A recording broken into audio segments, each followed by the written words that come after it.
Love చేస్తున్నావా? నేను చెప్తున్న డెఫినేషన్ కరెక్ట్గా చెప్పు. లవ్ అంటే ఒక బ్యూటిఫుల్ ఫీలింగ్ బాస్. లవ్ అంటే ఒక డీప్ డీప్ ఫీలింగ్. లవ్ అంటే ఇమ్మెన్స్ హ్యాపీనెస్. లవ్ అంటే దాచుకోలేనంత ధైర్యం.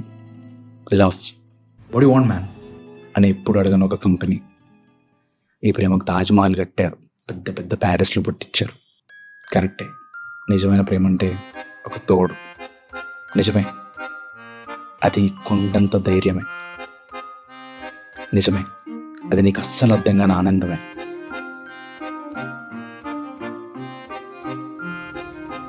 నిజమే, లవ్ చాలా deep deep deep. True, this love is a beautiful feeling. సరే మరి, మీ ప్రేమను మీరు ప్రేమించుకోండి, మేము మాది.